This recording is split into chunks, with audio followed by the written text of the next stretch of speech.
green lights now. And let's go back over to the new extender setup page.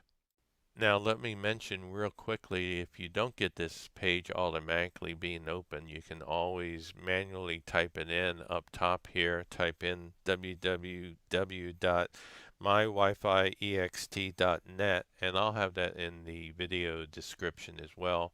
Once you're on this page, go ahead and click on New Extender Setup, and that takes you to this page where you need to create an account with Netgear.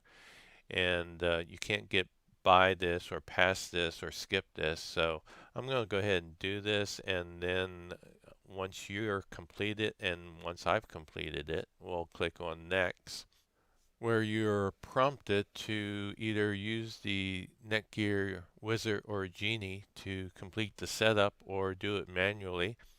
I highly recommend going ahead and clicking on yes and letting the Genie help you out. Alright, it goes out and scans for available networks in your nearby location, and hopefully it finds yours. It did find mine, and mine is CenturyLink. I have 5 bars, and I'm going to put a check mark here. And let me mention that this Wi-Fi extender does support dual band, 2.4 and 5 gigahertz. Once you're finished, click on Next. And then in my case, it prompts me to type in my 2.4 gigahertz existing network password. And that's the same Wi-Fi password that I presently connect my laptop and my phone to my Wi-Fi network.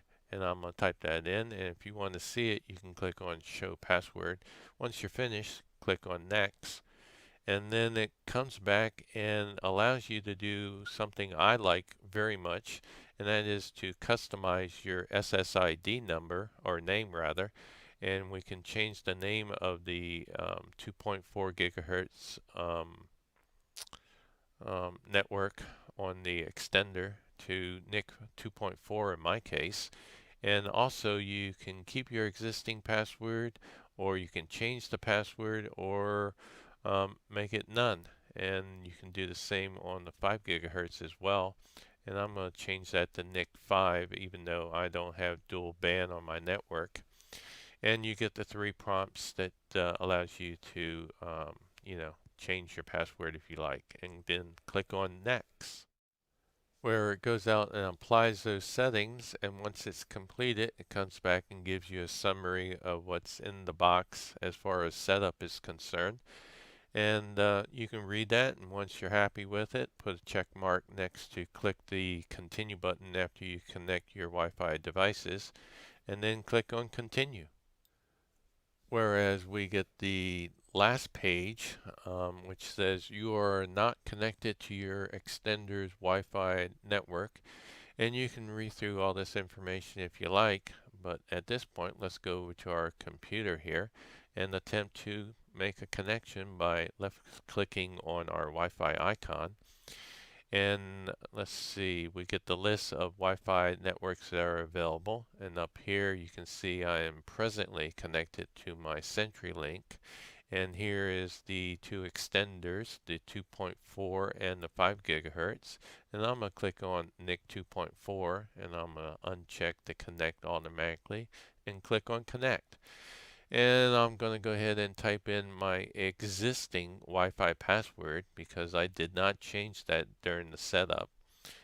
If you did change the Wi-Fi password for the extender, be sure to type in a different Wi-Fi password.